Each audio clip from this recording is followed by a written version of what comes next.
Today I'm going to be reviewing chapters 1 through 9 of the book The War of the Worlds by H.G. Wells. These are summaries of chapter 1 through 9, like I said, and so the first chapter, titled The Eve of the War, I have my summaries right here, and I'm just going to be reading them to you guys. So if I look down, that's why. So, chapter 1. No one believes the narrator when he thinks there could be life upon Mars greater than man. The situations made by cooler temperatures and smaller oceans had made them develop powerful, beyond-man powers.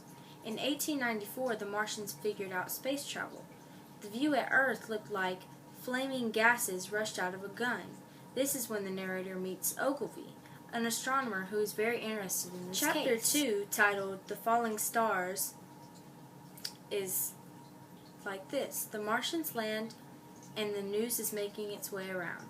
Ogilvy finds the cylinder-like object that most people thought was a falling star.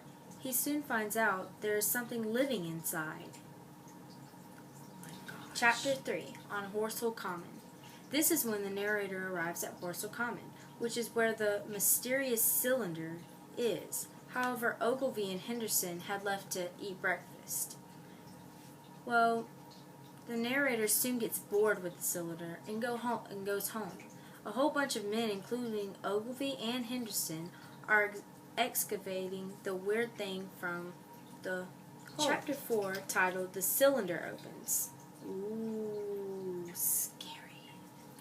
A couple hundred people crowded the hole, causing a young man to fall in the hole with the cylinder. While he was in there, the cylinder started to unscrew, and Martians came up and went back down into the cylinder. People were amazed. Chapter 5, The Heat Ray. The Martians send out heat rays, which leaves people of the community, and especially the narrator, very, very scared. Chapter 6, The Heat Ray in the Chopham Road. Everyone was amazed at the choice of killing the Martians had, but it was sort of a good one if killings could be good. Fire is one way that you can kill silently. Heather, which is a plant that is purplish and pink, that has purplish and pink flowers, saved most of the crowd, but some still died. 2 women and a little boy were trampled to death because a lot of people were trying to run away from the heat ray and they couldn't. They were too slow. Chapter 7, How I Reached Home. This is the narrator, of course. Chapter 7, it takes the narrator some time to remember what had happened, but when he does remember, he tells his very frightened wife over a dinner that is nibbled at because they're so scared they don't want to eat.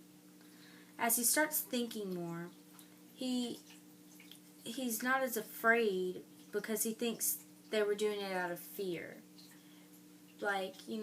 It's just a reflex for them. I mean, that's their technology. They're way advanced from us, and that's their technology that they use for a defense. So, they're doing it out of, fear, he thinks. And he thanks gravity on Earth very much. Chapter 8, titled Friday Night. Well, let's see what happens Friday night. Most people went on and about their lives. I mean, it really wasn't that big of a deal. It was regular. However, some didn't. The Martians were up at restless hours fixing their equipment, zapping some people that got too close with their heat rays of their equipment. By this time, soldiers begin getting involved. This is also when the second cylinder lands. Chapter 9, the last chapter that I will be summarizing. This is titled The Fighting Begins. So this is the climax of the story. Sort of. So, chapter 9, the narrator wakes up not being able to hear anything due to the Martians. This is so much noise that the Martians are creating. He gets news from the milkman that the soldiers surrounded the hole. The narrator goes to the railway station and sees that the newspapers have no more updates. So all the news on the newspaper, he already knew. So on the whole Martian thing, at around 3, the soldiers start shelling the second cylinder so that they could possibly destroy it before it opens. Once he sees buildings burning down, the narrator knows he cannot stay. Soldiers rush to inform people, and all they tell the narrator is that the Martians are in a new contraption and are leaving the hole. After informing his neighbor, the narrator heads off to Leatherhead, a town where his wife has cousins. Those were all the chapters that I am going to be summarizing for the book The War of the Worlds.